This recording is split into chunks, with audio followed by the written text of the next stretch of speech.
Le hadith de Aïcha radiyallahu anha, dans lequel le prophète sallallahu alayhi wa sallam a dit: le jour et la nuit ne s'arrêteront pas jusqu'à ce qu'Allat et Al-Uzza ne soient pas adorés.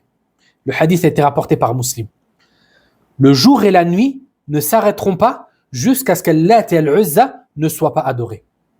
Ainsi donc, ces deux divinités qui étaient adorées par Quraysh à l'époque vont revoir le jour. Il y a une partie de cette communauté qui va se remettre à les adorer, wala'iyadhu billah. Et ça, wallah, ça doit nous faire peur. Ça doit nous faire peur. Parce que ce sont des réalités qui vont se passer inévitablement.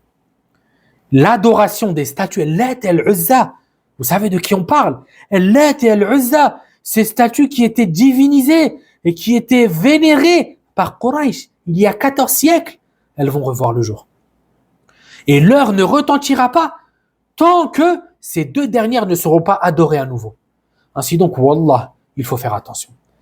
Et ça, quand on veut en fait mettre en relation ces textes-là avec la réalité, tu te dis, mais comment ça peut se passer? Comment deux divinités vont être adorées alors qu'elles ont disparu? Eh bien, sache que l'une des plus grandes causes de cette apparition-là, c'est l'ignorance qui va voir le jour et la disparition de la science. Et ça, le prophète sallallahu alayhi wa sallam nous a rappelé aussi que c'est un signe de la fin des temps. D'accord? La disparition de la science et l'installation profonde de l'ignorance. Au point que les gens ne connaîtront plus la foi en l'unicité d'Allah Azza wa Jal. Et tous ces textes-là viennent nous rappeler l'extrême importance de l'étude et de l'apprentissage de livres tels que celui-ci.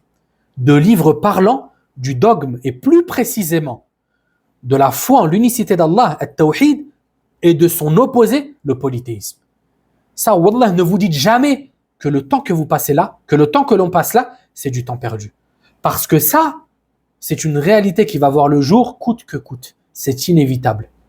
La question qu'il faut se poser, c'est est-ce que si j'arrive à cette période-là, je vais faire partie de ces idolâtres qui vont adorer Al-Lat et Al-Uzza, ou est-ce que je serai par la permission d'Allah Azza wa Jal ferme sur l'adoration de mon Seigneur, loin du polythéisme. Qu'Allah Azza wa Jal nous préserve du polythéisme et qu'il nous accorde une bonne fin.